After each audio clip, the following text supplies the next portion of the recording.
Hey, what's going on, guys? It's me, Mr. Dial again. How are y'all doing? I'm at work again, as you can tell, as you hear the radio in the background.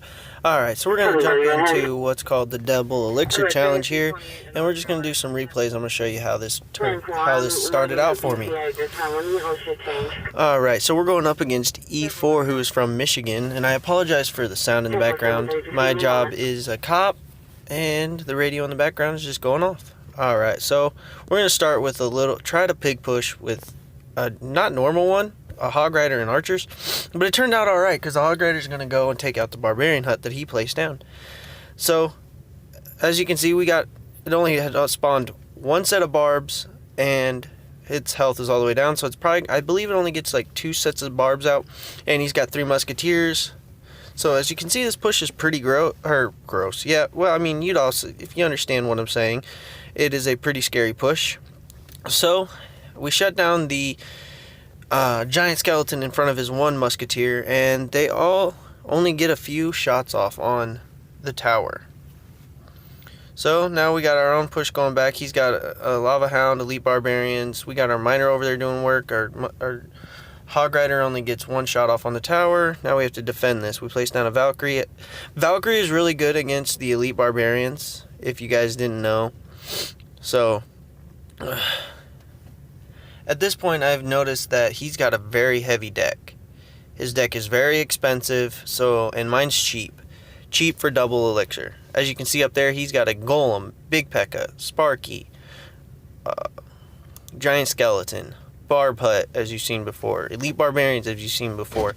His deck is very expensive. So his giant skeleton is going to get to our tower here, and I believe it does take it.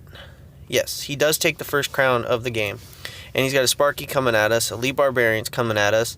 So we just placed down a mini P.E.K.K.A to try to get some damage on 1 elite barbarian and take him out with the tower, with the king tower, and our musketeer. We were able to take out the elite barbs without getting him there. We stopped the Sparky from getting anything on the tower. And now he's got 2 barbarian huts pushing at us from the other lane here, and he places down his big P.E.K.K.A on our side of the map. We throw down goblins, which will distract them for a while because there's 3 of them and it does 1 giant swing each time. Alright, so now he places 3 musketeers on our side of the map. We zap them to try to distract them for a little bit, and we take them out with them doing a lot of damage, taking us to 488. But as he's trying to take out our 1 tower, I'm going to throw a hog rider over here to try to chip away at his king tower. We have his king tower down really low. We're going to throw a miner over to do some chip damage also, get it down to 238. Alright, he's going to throw a Sparky down and try to get us here. Well, we zap it so that way he can't, and we're going to distract the giant skeleton and the elite barbarians. He's going to, if you look at how much he has on our side, it would have been a loss had we not gone for the king tower. And however, we're able to get that chip damage and throw and get the 3 crown to 1 victory. So that was the first game, one of the games in double elixir. It was a 3-1 victory. Now we're going to go to another one here. Playing Leighton Diaz. Alright, so again, this is the double elixir challenge, so that's why the elixir's going so fast. We're going to place down our musketeer. He's going to throw a giant in the back. So my main goal most of the time when they throw a giant tank like that of 5 elixir or more is to push the opposite lane. As I did, he zapped and threw down a mini P.E.K.K.A to stop us. So now he has a pretty scary push coming our way. This amazed me that I stopped him without taking our tower. He's got 2 giants coming at us, and all we had was a mini P.E.K.K.A to take down the first one, and then we threw down goblins to take out the second one, and then he had a musketeer that we took out. And as you can tell, this is going to turn into somewhat of a decent push. We get 1 swing, 2 swings, a third from our hog rider on the tower. So now we're just sitting back. Definitely don't want to let that mini P.E.K.K.A get to our tower, because as we all know, mini P.E.K.K.As do a lot of damage. So now he's got another giant coming at us. We're going to throw our miner over here to distract the mega minion for a little bit so we can take out this giant. The miner also distracted the bomber, which was really good. It allowed us to take out that giant a lot quicker. So now we just take out this Valkyrie, the mega minion, and the bomber, and we're golden. We're pushing on. So we throw over our miner to try to do some damage on that musketeer. He does that, and we're able to take out his musketeer without any them getting past the tower, which is really good. So now he's got another giant in front of his princess. So you have to answer the giant. You just can't let it go. All right, he's got a bomber, princess, mini P.E.K.K.A. Musketeer, I believe, was the other one in there. And Valkyrie takes out most of that. Again, he's going to throw down a princess. We're not going to let the princess get get close to the bridge. We're going to take her out with the miner. Pushing on. So, guys, as you guys can see what's going on, you don't need me to play-by-play it. Just, I don't know if you enjoy me play-by-play or what. But I just want to know what your guys' opinion is on seeing me do live gameplay or try re-pushing, since the clan crown chest is not up anymore on my older. Well, it's newer, but I've had it just as long as this one. I just don't play on it or try to push on it because this one's good. And I've made it up to level 11 on this, by the way, guys, which I'll show you in another video here. All right, so back to the game. Now that we're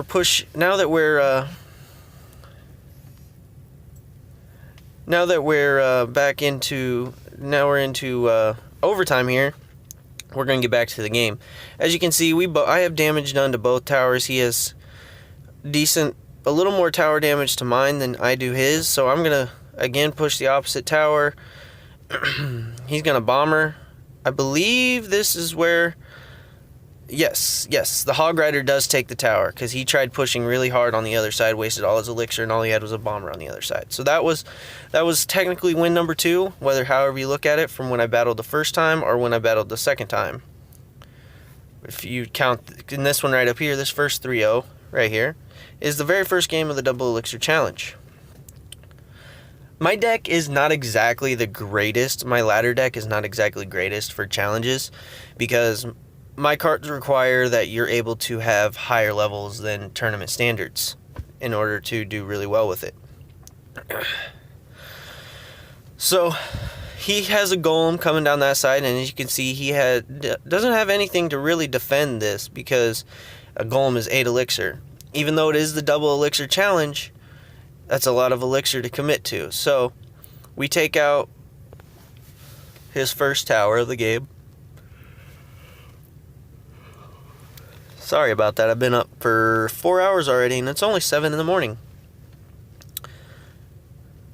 And so now he's got a good push coming over. We're just going to zap all the spear goblins so that way they don't build up on us behind that big giant skeleton there. And he's going to try to push with a golem on our side. So, of course, we're going to go for the 3 crown on the opposite lane, so our musketeer and everything don't get distracted.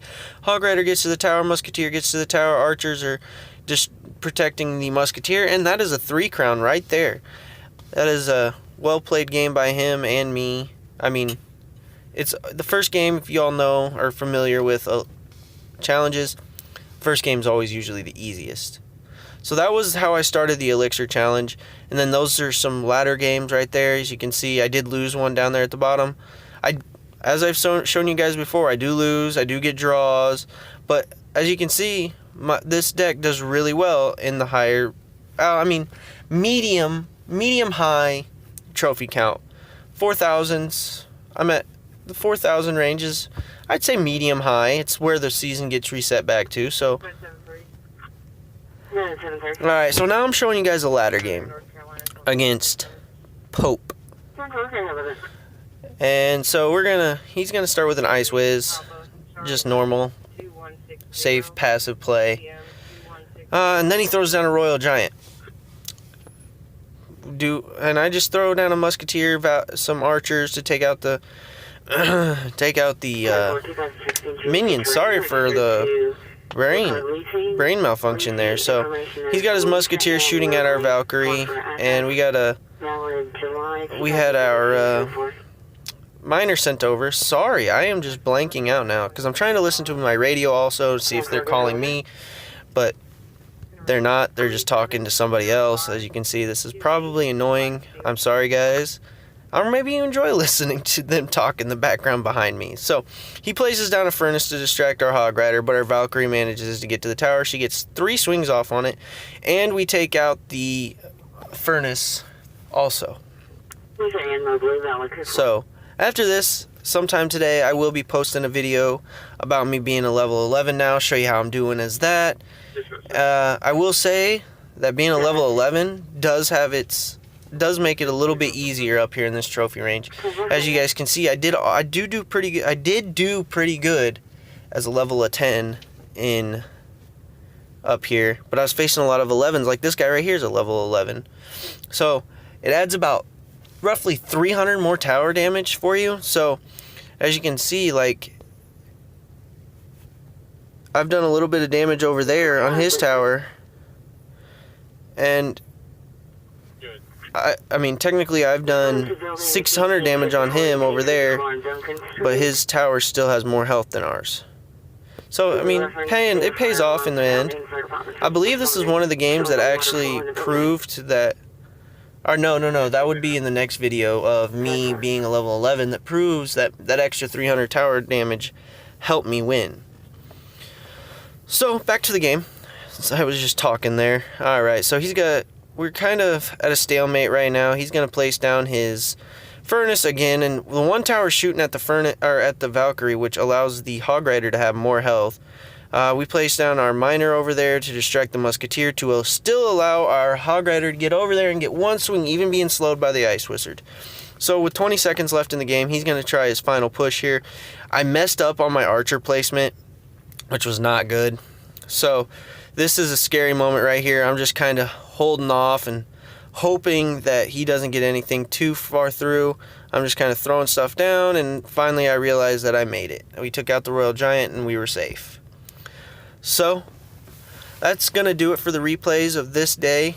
I'll make sure to edit and upload some videos of me being a level 11. Again, if you guys want to see me do some live battles or anything like that, and I just need to know so I can turn on the voice record as I'm playing and recording so you can hear my reactions. Also, if you want to see me do some lower level pushing, like my level 8 I believe is what it is, pushing back up from the 900 trophy range to back over 2000, I can show that to you guys too.